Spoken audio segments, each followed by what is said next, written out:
Hi friends, food and सफर या चॅनलमध्ये तुमचे खूप खूप स्वागत आहे। आज मी तुम्हाला बेसन पीठ घातलेली मेथीची खमंग अशी भाजी दाखवणार आहे। चला तर मग व्हिडिओला सुरुवात करूया। त्यासाठी लागणारे साहित्य आहे, इथे मी मेथीच्या 2 जुडी व्यवस्थित साफ करून कट करून घेतलेल्या आहेत। 1 वाटी बेसन, 1 ते 1.5 कांदा बारीक कापलेला आहे, चवीपुरते मीठ, ओली मिरची आणि 8 ते 10 लसूण पाकळ्या क्रश करून घेतल्या आहेत। कढई आपली तापलेली आहे, 2 ते 4 चमचे तेल टाकूयात, अर्धा चमचा मोहरी, हिंग, बारीक केलेला लसूण लाल होईपर्यंत परतून घेऊया। बारीक कट केलेला कांदा आणि 4-5 ओली मिरची बारीक कट करून घेतली आहे।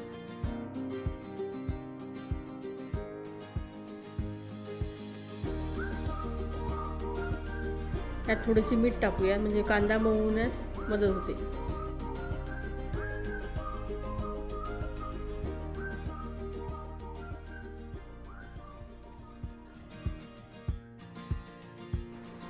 एक वाफ काढून घेऊयात। बघू शकता कांदा मऊ झालेला आहे। यामध्ये आता आपण बारीक कापलेली मेथी घालूयात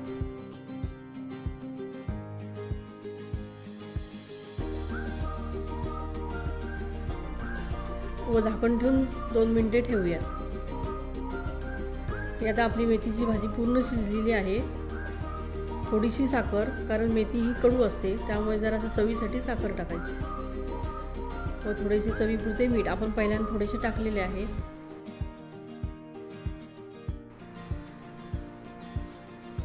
पाहू शकता भाजी मऊ शिजलेली आहे। ही भाजी मूग डाळ घालून सुद्धा करू शकता, पण मी ही बेसन पीठ घालून केलेली आहे। बेसन पीठाने खूप छान चव लागते। बेसन पीठ आपण हे ड्रायच घालायचे आहे, जेवढे लागेल त्या भाजीप्रमाणे त्यात घालायचे। जेवढी भाजीची क्वांटिटी असेल त्याप्रमाणे तुम्ही बेसन पीठ घालू शकता।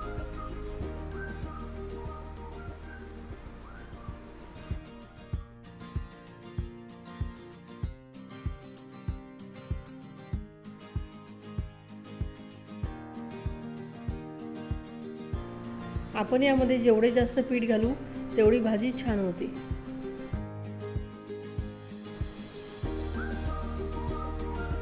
पूर्ण हलवून ती एकजीव करायची, त्याचा गोळा तयार झाला पाहिजे असा। तुम्ही ही भाजी मूग डाळऐवजी बेसन पीठ घालून एकदा नक्की ट्राय करा। आता झाकण ठेवून आपण एक वाफ काढूया। बेसन पीठ घालून केलेली मेथीची भाजी तुम्हाला कशी वाटली हे कमेंट बॉक्समध्ये नक्की कळवा आणि चॅनलला नवीन असाल तर सबस्क्राईब करायला विसरू नका। थँक्यू।